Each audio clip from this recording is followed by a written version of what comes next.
18-year-old Riley Rogala joins us right now. If the last name sounds familiar, his dad Rick ran in modifieds and a lot of other different divisions over the years. Riley is now carrying the family name in the Sportsman division.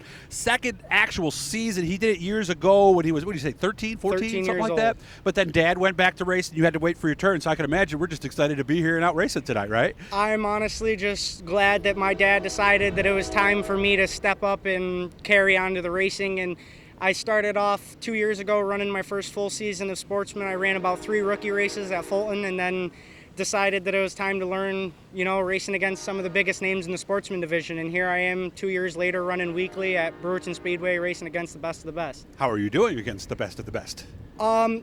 For how long I've been racing and still learning every week, it's a never-ending learning curve, especially racing against these guys that travel all across the United States racing Sportsmen. And, you got some of the biggest names here, but we've had a couple good runs. We've been in the top 5 three times this year. Haven't been outside the top 10 hardly at all. Been finishing every week 6th to 7th, 8th, right around there.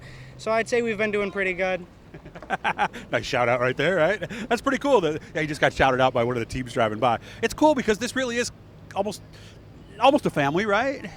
It pretty much is. I mean, it's really always been just me and my dad. My parents split up a long time ago, so this is really all me and my dad have ever really had. And that's what we do is every weekend work all week long making the money and come on the weekends just have some fun. Mm-hmm. And obviously doing this with your dad is a huge thing. You've got the ride there, the ride back.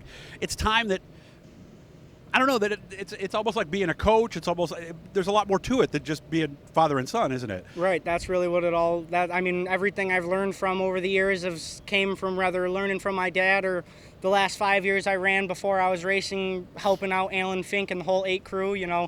I learned pretty much everything I know about racing over the years from rather Alan and Mike DeFreitas and all them or my dad. That's where I learned it all from. Of course, you learned the basics. You told me in a smaller version, karts. Yep. Whereabouts? West Amboy Speedway, Moose Mountain, and Oswego. I ran a little bit of those when I was about 8 to 11 years old. I ran karts for a couple years. Mm-hmm. How'd you do?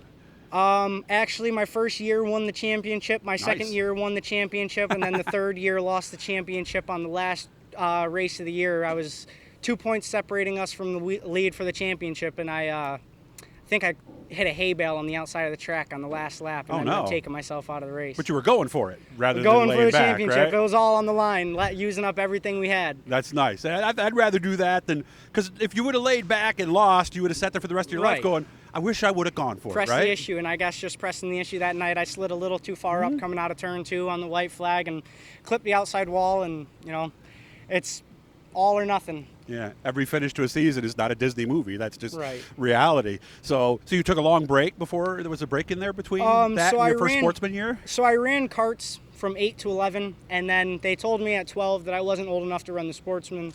And then when I got to 13, one night we had a testing tune, and they decided to give me some laps by myself, and I went out there and I did pretty decent. Nice. So they told me that they'd let me run a couple races for the rest of the year, sharing the car with my dad when my dad was running Sportsman. So Beautiful. He'd run it in the Sportsman, I'd run it in the rookie in the same night.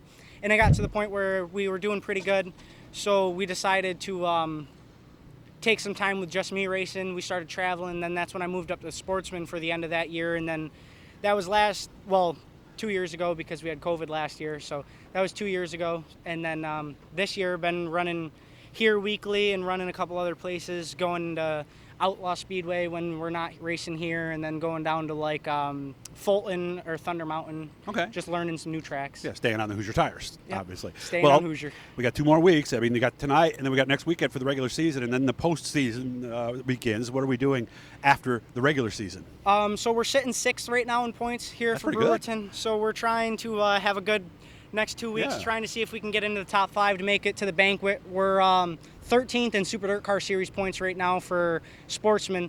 So we'll be headed to some of these next Central Region races, trying to stay in our top 12 for the Sportsman lock-in for Super DIRTcar Series, and then we'll be heading off to Dirt Week, and we're going down to Charlotte and Florida and everything this year. So, wow, good time to be a young man and a sportsman, huh? A lot of learning. Might as well, like my dad said, we might as well do it while you're younger, so you can get every bit of learning you can. It's easiest to learn when you're young. I wish you all the best, man. I hope you have a great finish to the season. Guys, hit the Blue E. Thanks to everybody who backed us on PayPal. We hit the wall there. We needed your help, and we got some, so thank you very much. Riley, you have yourself a good time tonight, and maybe I'll talk to you the other night. Thank you.